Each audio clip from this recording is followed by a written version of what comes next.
What's up guys, and welcome to the ending explained for Ouija Origin of Evil. Now this is technically a sequel to the very bad movie Ouija from 2014, but this is a surprisingly vastly superior prequel set in the 1960s. Origin of Evil does have its own independent story from the first one, and an ending that needs explanation, but there's also plenty of connections to the first film as well. So I'll be diving into a bunch of stuff today, but don't worry, I've had plenty of man juice to power through. According to the first movie, that's what people call coffee. This guy is like, yeah, I'll take a refill of man juice, just like everyone does. A little more bean juice? Man juice. First, let's look at the most important connective tissue between the two movies. Both are focused around the same house as the source of the supernatural turmoil, though again the stories are separated by decades. And in the original film, it's the same characters, at least the sisters, Doris and Lena from the prequel, that are essentially the villains in the 2014 film due to the events of this movie. In the original, we are led to believe an elderly Lena, again the same character much younger in Origin of Evil, is helping Lane and fills us in on the Xander backstory. But it turns out that Lena is lying and essentially tricks Lane into freeing her sister Doris to cause even more mayhem. But all that takes place several decades after Origin of Evil, so let's backtrack and get to know the Xanders before everything spiraled out of control. In the beginning, the Xanders were a somewhat normal family living in the era of love. Things haven't been easy lately for Doris, sister Lena, and her mother Alice since their dad Roger passed away. They are scraping by as charlatan fortune tellers, making a living by giving phony seances to people. Their intentions are mostly good though, hoping to give their clients closure with their deceased relatives, rather than simply tricking them out of money. But they still aren't making enough to live off of, and based on Lena's suggestion,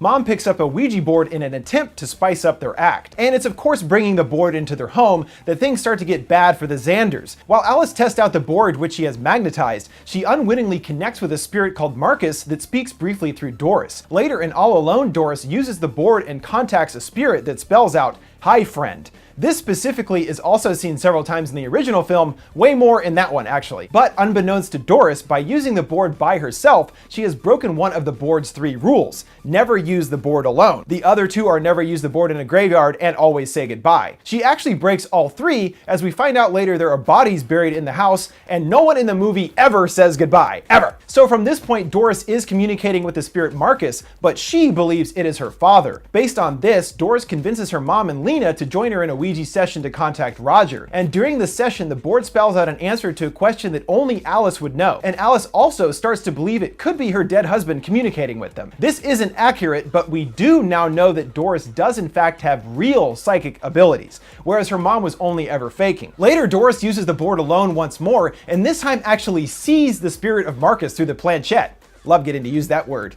Planchette. And Marcus appears in the mirror. We see that Marcus is an all-black, sort of smolder-looking humanoid creature with waves of smoke around it and glowing red eyes. It bends Doris back into a most unnatural position and jams his arm into her. Due to this, Doris is now entirely possessed by the spirit rather than just communicating with it, and the change in Doris is quite clear as she becomes more malicious and starts being seen with white eyes and a really big mouth and stuff. It's weird looking. Lena is understandably still unsure about what exactly is going on with her sister, and after seeing her writing a bunch of pages in a foreign language, brings them to Father Tom, who works at the girls' school. Once translated, Father Tom visits the Xander house, but doesn't let on what he knows quite yet, and asks Doris to lead a Ouija session under the guise of contacting his dead wife. Everyone's spouses are dead, apparently. When asked who they are communicating with, a name is spelled out, but Tom later reveals that name was not actually his dead wife's name, but rather it was a name Father Tom chose to consciously focus on in his mind when awaiting an answer from the board, and the name he was thinking rather than what is true is what the board spelled out. So this tells us what happened in the earlier scene where it appeared to be Roger they were contacting. The spirit is able to see what we are thinking when using the board, and most people would concentrate on what they know the answer to be to a question. So if he thought the name Samantha, that's what the board would see, whether it's accurate or not.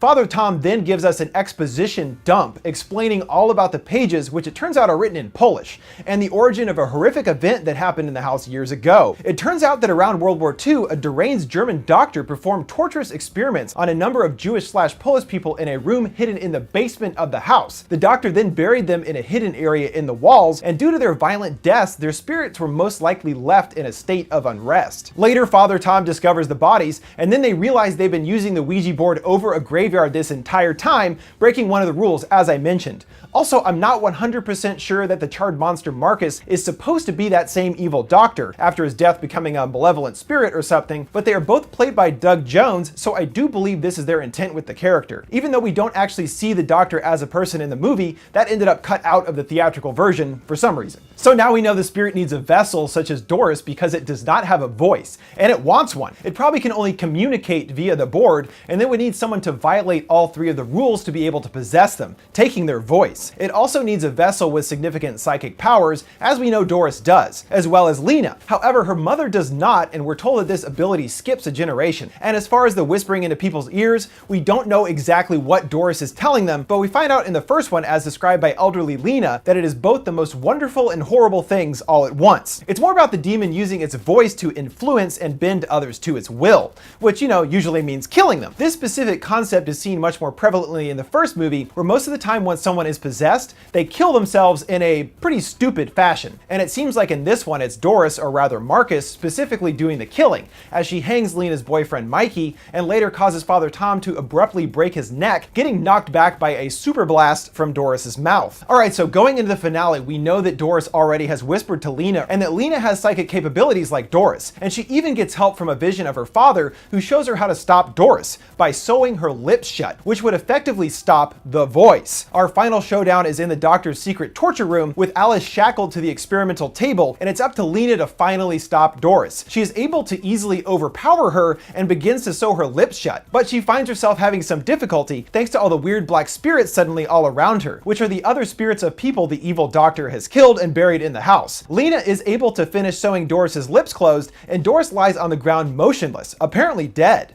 Lena goes to free her mother, but in a quite shocking turn of events, she stabs her. And we see Lena's eyes are white, just like her sister's have been, and it appears the voice has been transferred to her, or at least Marcus took over. The way this scene is constructed, it's a little difficult to see exactly what happens, but based on Doris whispering to Lena earlier, Lena also having psychic abilities, and the spirits we see all around her, there's plenty of opportunities for Marcus to take control of Lena before Doris's lips are sewn. It also seems to quickly be able to take over Father Tom earlier, when he became white-eyed and was attacking the girls. So this kind of sets the precedent for it to happen to Lena as well. From here we transition to Lena in a mental institution, where it seems that the public perception is that Lena went crazy. However, they never were able to find Doris's body. Lena heads back to her patient room and constructs a Ouija board from her own blood, summoning her sister. A doctor even sees Doris in the room with Lena before Doris appears on the ceiling behind him, white-eyed and crazy looking. So we know that even though Lena appeared normal, she is still under the influence of the evil spirits, and now Doris specifically. It seems that the child Doris's spirit is doomed to be an evil spirit left to the void, wanting to claim more victims. Essentially, the child is gone forever. And that's the end of the movie for the most part, but there is a short scene after the credits that ties directly into the first movie.